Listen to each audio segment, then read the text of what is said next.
Hello everyone, welcome to my channel. तो friends, आज हम लोग डिस्कस करने वाले हैं असम सेट का जो क्वेश्चन पेपर है। ठीक है, ये 2021 के क्वेश्चन पेपर है जो फेब में हुआ था एग्ज़ाम। एंड ये अभी आप लोगों के लिए बहुत इम्पॉर्टेंट है क्योंकि 2022 के लिए जो सेट का एग्ज़ाम है वो भी फेब में होने वाला है। तो इसीलिए आप लोगों के लिए ये क्वेश्चन पेपर डिस्कस करना बहुत इंपॉर्टेंट है। एंड बहुत लोग मुझे बोल भी रहे थे कि क्वेश्चन पेपर अगर आपके पास है तो थोड़ा डिस्कस कर दीजिए। तो कोशिश करते हैं, ठीक है, थोड़ा लेकिन फास्ट जाएंगे। अगर कुछ भी डाउट होगा, कोई भी क्वेश्चन रिपीट करना होगा तो आप लोग मुझे बता देना, ठीक है, कमेंट सेक्शन में कमेंट कर देना, फिर उससे रिलेटेड वीडियो भी लेके आऊँगी। पहले हम लोग क्वेश्चंस देख लेते हैं एंड थोड़ा फास्ट डिस्कस करेंगे। आप लोग खुद से भी थोड़ा समझने के लिए कोशिश करना, ठीक है। ओके, चलो स्टार्ट करते हैं। तो ये है फर्स्ट क्वेश्चन।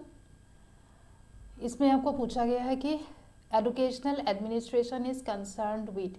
एजुकेशनल एडमिनिस्ट्रेशन किसके साथ रिलेटेड है, ठीक है। तो हम लोग जानते हैं कि एडमिनिस्ट्रेशन एक ब्रॉडर कंसेप्ट है। तो एजुकेशनल एडमिनिस्ट्रेशन मेनली किसके साथ कंसर्न है कि एजुकेशनल ऑब्जेक्टिव्स के साथ रिलेटेड है, ठीक है। आपके जो एजुकेशनल इंस्टीट्यूशंस है उनके गोल्स ऑब्जेक्टिव्स उनके साथ रिलेटेड है एजुकेशनल एडमिनिस्ट्रेशन। मतलब एडमिनिस्ट्रेशन का मेन गोल होता है कि किस तरीके से एजुकेशनल इंस्टीट्यूशन का गोल्स फुलफिल हो पाए, ठीक है। तो इसका आंसर होगा डी। ओके, नेक्स्ट क्वेश्चन देखते हैं, क्वेश्चन नंबर 2। इसमें मैचिंग करने के लिए दिया है, आप लोग अच्छे से क्वेश्चन को देखो। ये है फिलॉसफी से रिलेटेड क्वेश्चन है। तो Islam, Judaism, Roman Catholicism and Hinduism, कुछ कुछ नाम आप लोगों ने शायद सुना नहीं होगा, तो देख लो एक बार। अगर कुछ डाउट होगा तो कमेंट सेक्शन में कमेंट कर देना। इसका आंसर होगा बी, ठीक है। मतलब ए के साथ होगा 3, इस्लाम मक्का, जुडाइज्म के साथ होगा मोनोथेस्टिक रिलीजन, रोमन कैथोलिसिज्म इसके साथ होगा नंबर 4 एंड हिंदुइज्म के साथ होगा आपका नंबर 2, ठीक है, हरिद्वार। चलो नेक्स्ट क्वेश्चन देखते हैं, question number 3। Right hand side पे आ जाइए। क्वेश्चन नंबर 3 में भी मैच करने के लिए दिया है, बहुत आसान है। Formative, diagnostic, summative and placement. तो इसका आंसर होगा सी, ठीक है। सी में क्या है, मतलब फॉर्मेटिव के साथ हो जाएगा unit test. Unit test formative assessment का एग्जाम्पल है, ठीक है। डायग्नोस्टिक में हम लोग क्या करते हैं, जब स्टूडेंट को इंस्ट्रक्शन देने से पहले भी हम लोग डायग्नोस कर सकते हैं, उनके अंदर क्या क्या वीक पॉइंट है वो फाइंड आउट करने के लिए टेस्ट ले सकते हैं एंड उसको बोला जाता है डायग्नोस्टिक टेस्ट। फिर समेटिव में क्या होगा, समेटिव होगा जैसे एनुअल एग्जामिनेशन, समेटिव का एग्जाम्पल है। एंड प्लेसमेंट इवैल्यूएशन का मीनिंग क्या होता है कि कोई एक पर्सन को इवैल्यूएट किया जाता है कि ये देखने के लिए कि एक पर्टिकुलर जॉब उनके लिए सुइटेबल है या नहीं, ठीक है। क्या हमें उस पर्सन को उस जॉब में प्लेसमेंट देना चाहिए, ठीक है, प्लेस करना चाहिए। तो इसके लिए है प्लेसमेंट सर्विसेज असेसमेंट और इवैल्यूएशन। चलो नेक्स्ट देखते हैं, क्वेश्चन नंबर 4। इसमें असर्शन रीजन वाला क्वेश्चन दिया है, तो आप लोग क्वेश्चन ध्यान देके पढ़ो। इसका करेक्ट आंसर होगा सी, ठीक है। मतलब दोनों करेक्ट है। कैसे, metacognition refers to a student's ability to be aware of what they are. Metacognition का मीनिंग क्या है, कॉग्निशन थिंकिंग ओवर थिंकिंग, है ना। तो स्टूडेंट अपने थिंकिंग को लेके अवेयर होते हैं, तो यही बोला गया कि students ability to aware of what they are thinking about the choosing a helpful thought process, ठीक है। जो भी वो लोग मानो कि हम लोग कुछ भी सिलेक्ट कर रहे हैं या चूज़ कर रहे हैं, तो उसके ऊपर फिर से हम लोग सोच रहे हैं कि जो भी हम लोगों ने डिसीजन लिया है क्या ये ठीक है, ठीक है। तो वो होता है मेटाकॉग्निशन। एंड रीजन में दिया गया कि effective use of basic cognitive processes is a fundamental part of learning. कि ये जो हम लोगों का कॉग्निटिव प्रोसेस है, बार बार जो हम लोग अपना कॉग्निटिव प्रोसेस यूज़ कर रहे हैं, ये हम लोगों का क्या है, लर्निंग का एक मेन पार्ट है, ठीक है। तो ये बोला गया, तो option C is the correct option. Next हम लोग देखते हैं क्वेश्चन नंबर 5। तो 5 में बोला गया कि which of the following methods is closely related to teenage of realism, realism के साथ क्लोजली रिलेटेड कौन सा होगा? तो रियलिज्म हमें पता है कि ये सब कुछ रियलिज्म में आते हैं, डिस्कवरी, ह्यूरिस्टिक, प्रोजेक्ट मेथड, है ना। तो एज ए होल अगर सबका कैरेक्टरिस्टिक देखेंगे, एक कॉमन कैरेक्टरिस्टिक ढूंढने के लिए कोशिश करेंगे, तो सब में क्या है? लर्निंग बाय डूइंग, ठीक है। तो किसी किसी को लगता है कि लर्निंग बाय डूइंग प्रैग्मेटिज्म में आते हैं, लेकिन यहाँ पे सेंस को समझना होगा, ठीक है। यहाँ पे जितने भी मेथड है ना, जो मतलब रियलिज्म मेनली साइंटिफिक बेस्ड है, साइंस को मानते हैं, ठीक है। तो इसका मतलब स्टूडेंट को खुद से करके सीखने दो, ठीक है, वो होता है लर्निंग बाय डूइंग। तो एज ए होल हम लोग अगर इसका सी इज द करेक्ट आंसर, ठीक है। क्वेश्चन नंबर 6, क्वेश्चन नंबर 6 में भी कुछ स्टेटमेंट्स दिया है एंड आपको ट्रू फॉल्स ढूंढना है। तो एक एक बार देख लो स्टेटमेंट को अच्छे से, एक मिनट। तो यहाँ पे दिया गया कि qualitative analysis is not, qualitative analysis कौन सा क्वालिटेटिव एनालिसिस में नहीं है? तो देखो डिस्क्रिप्टिव, क्वालिटेटिव, डिस्क्रिप्टिव दिया है, एथनोग्राफिक, एक्सपेरिमेंटल एंड हिस्टोरिकल, ठीक है। तो इसका करेक्ट आंसर होगा आपका सी, मतलब डिस्क्रिप्टिव रिसर्च क्या होगा? Qualitative analysis is not a descriptive research, ये बोला गया क्योंकि क्वालिटेटिव डिस्क्रिप्टिव तो क्वांटिटेटिव होता है, एक्सपेरिमेंटल भी क्वांटिटेटिव होता है। तो qualitative analysis is not experimental, ये बिल्कुल ठीक बोला, ठीक है। क्वालिटेटिव एनालिसिस एक्सपेरिमेंटल नहीं हो सकता क्योंकि एक्सपेरिमेंटल तो क्वांटिटेटिव है। Qualitative analysis is not descriptive research, descriptive research नहीं हो सकता बोला, लेकिन ये फॉल्स बोला गया, ठीक है। डिस्क्रिप्टिव रिसर्च ना क्वालिटेटिव क्वांटिटेटिव दोनों हो सकते हैं वैसे। एथनोग्राफिकल रिसर्च ये तो बिल्कुल क्वालिटेटिव है, ठीक है, तो ये भी फॉल्स होगा क्योंकि स्टेटमेंट पढ़ के देखो, क्वालिटेटिव एनालिसिस इज नॉट एथनोग्राफिकल बोला, लेकिन एथनोग्राफिक तो क्वालिटेटिव होता है, तो ये फॉल्स है स्टेटमेंट, ठीक है। एंड क्वालिटेटिव एनालिसिस हिस्टोरिकल भी नहीं हो सकता है बोला, लेकिन ये भी फॉल्स है क्योंकि हिस्टोरिकल रिसर्च भी क्वालिटेटिव होता है, ठीक है। तो यहाँ पे एक ही करेक्ट स्टेटमेंट है एंड वो होगा सी, मतलब qualitative analysis is not experimental research, ठीक है। ये है क्वेश्चन नंबर 6। अच्छा, फिर हम लोग नेक्स्ट देखते हैं, क्वेश्चन नंबर 7 पे जाते हैं। चलो, क्वेश्चन नंबर 7 में पूछा गया कि analysis of research problem does not include, जब आप रिसर्च प्रॉब्लम को एनालाइज कर रहे हो, एनालिसिस में कौन सा स्टेप नहीं आ सकते हैं? तो अभी देखो रिसर्च एनालिसिस तो बहुत बाद में करते हैं ना हम लोग, ठीक है, मतलब उस टाइम तक आइडेंटिफिकेशन ऑफ अ प्रॉब्लम ये बिल्कुल स्टार्टिंग में होता है, एनालिसिस के टाइम और प्रॉब्लम आइडेंटिफिकेशन नहीं होता है, ये तो स्टार्टिंग में ही होगा, ठीक है। तो कौन सा इंक्लूडेड नहीं है पूछा, तो आइडेंटिफिकेशन ऑफ प्रॉब्लम ये इंक्लूडेड नहीं है, ठीक है। नेक्स्ट हम लोग देखते हैं क्वेश्चन नंबर 8। 8 में भी असर्शन रीजन दिया गया है, तो आप लोग अच्छे से पढ़ के देखो। असर्शन में दिया गया कि एक मिनट, हाँ, असर्शन में आपको दिया गया कि इन हाँ, क्वेश्चन नंबर 8 है, ओके। अच्छा, तो असर्शन में आपको दिया गया कि normal learning in normal learning environment forgetting is a routine matter, ठीक है, कि नॉर्मल लर्निंग एनवायरनमेंट में हम लोग जो भी पढ़ते हैं ना भूल जाते हैं, ये एक नॉर्मल सी बात है, ये बोला गया। क्या हमेशा ऐसा होगा कि जो भी हम लोग पढ़ते हैं वो हमेशा हम भूल ही जाएंगे? ऐसा तो हमेशा से नहीं होगा ना, तो इसको करेक्ट नहीं कह सकते हम लोग, ये रॉन्ग स्टेटमेंट है, ठीक है। एंड सेकेंड में दिया गया कि ये किसके वजह से होता है, it is caused by the interference of other learn materials, because हम लोग बहुत कुछ सीखते रहते हैं, ठीक है। तो यहाँ पे बोला गया कि जब एक न्यू कुछ हम लोग सीखते हैं ना तो पुराने वाले हम भूल जाते हैं, इस तरीके से बोला गया, लेकिन ये हमेशा से करेक्ट नहीं है, ये दोनों रॉन्ग हो गया इसीलिए, ठीक है। तो B is the correct option. Next हम लोग देखते हैं क्वेश्चन नंबर 9।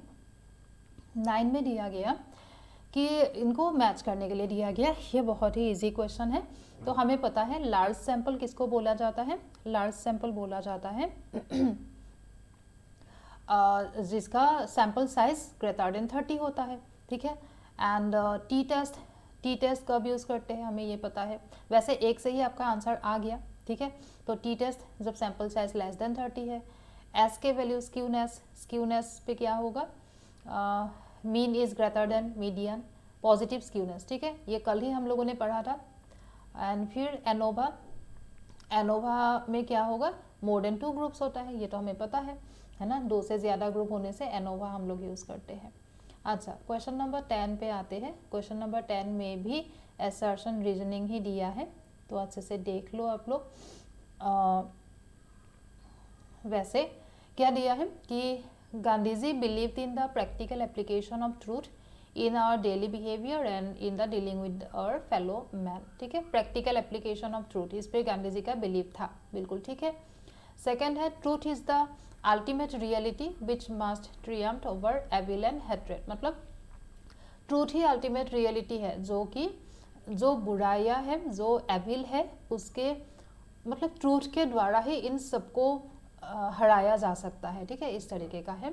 तो दोनों करेक्ट है, तो गांधी जी इसीलिए ट्रूथ को मानते थे, ठीक है, तो दोनों स्टेटमेंट करेक्ट है and R is the correct explanation of A, ठीक है। तो यह इसका आंसर हो गया, क्वेश्चन नंबर 10 का आंसर हो गया A is the correct answer.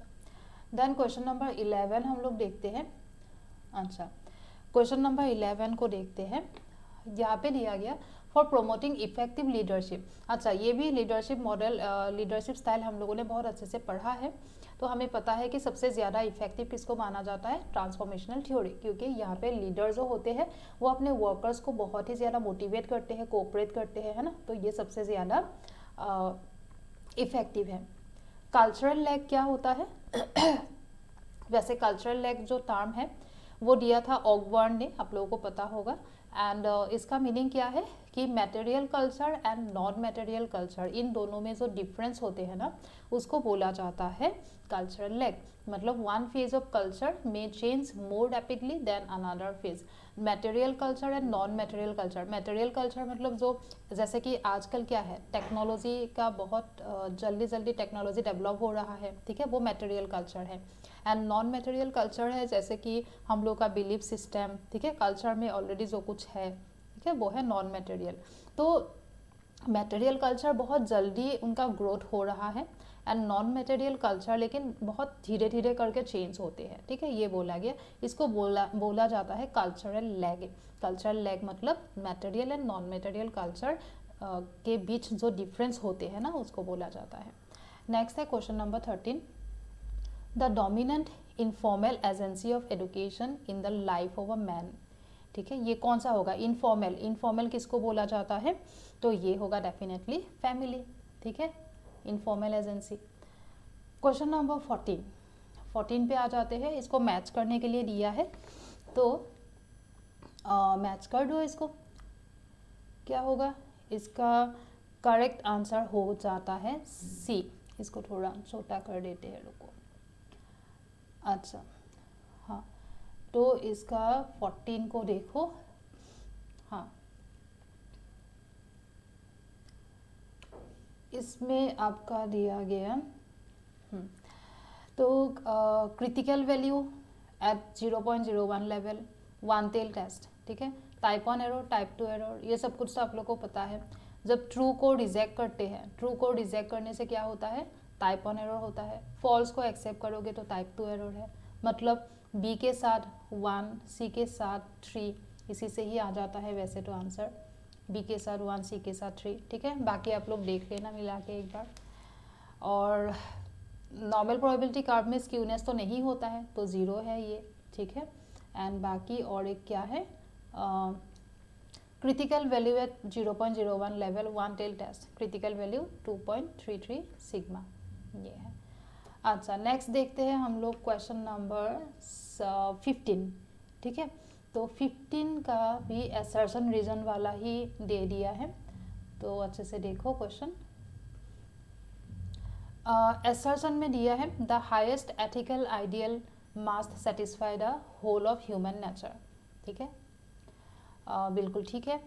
Highest ethical ideal must satisfy the whole of, मतलब एथिक्स या मॉरल किसको कहा जाता है, जो ह्यूमन नेचर को सपोर्ट करेंगे, है ना। And moral discrimination is an essential part of human nature. Moral discrimination क्या होता है, ह्यूमन नेचर का एक इम्पॉर्टेंट हिस्सा होता है, ठीक है। तो ये दोनों करेक्ट है एंड एक दूसरे को सपोर्ट कर रहे हैं। ठीक है, थोड़ा सोच के बताना, अगर कुछ कन्फ्यूजन है तो कमेंट सेक्शन में कमेंट करना, फिर हम लोग और भी अच्छे से एक्सप्लेन करेंगे इसको। ठीक है, देन क्वेश्चन नंबर 16 पे आ जाते हैं। In the context of social development which of the following stages is characterized by intense self awareness? Self awareness कौन से स्टेज में डेवलप होता है? तो डेफिनेटली ये एडोलेसेंट स्टेज में डेवलप होता है सेल्फ अवेयरनेस। ठीक है, क्वेश्चन नंबर 17 पे आ जाते हैं। Systematic sampling procedure is a kind of, systematic sampling procedure किसके टाइप है? तो हम लोगों ने अच्छे से पढ़ा है, रैंडम सैम्पलिंग के टाइप है। क्वेश्चन नंबर 18 पे आते हैं। One of the following sampling methods yields more efficient result when the population is हिट्रोजेनस।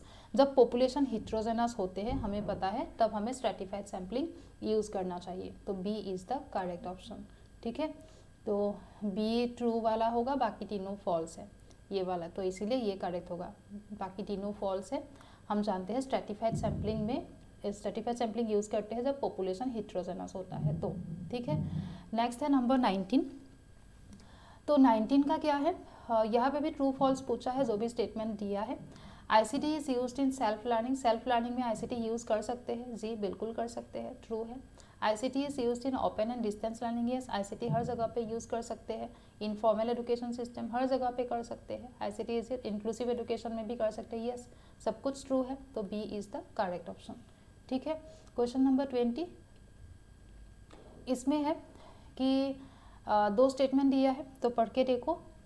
इसमें भी क्या होगा कि all the realities and the ultimate entities of the material world are embedded in the ideas. Material world का all the realities and the ultimate entities of the material world are embedded in the ideas. ठीक है, material world का सब कुछ idea के basis पे ही होता है, ये बोला गया। एंड सेकेंड बोला गया कि ideas are the ultimate reality, ideas are the ultimate reality but this ideas are changing and not absolute. ठीक है, मतलब ये है कि all the realities and the ultimate entities of the material world, इस मटेरियल वर्ल्ड में जो भी रियलिटीज है ना, सब कुछ आइडिया के बेसिस पे है। ठीक है, आइडिया को ही हम लोग रियल मानते हैं। ठीक है, और आइडिया को अगर रियल मानेंगे तो फिर आइडिया तो चेंज नहीं होना चाहिए, जो चेंज होता रहेगा उसको रियल नहीं मानते हैं आइडियलिज्म में, है ना।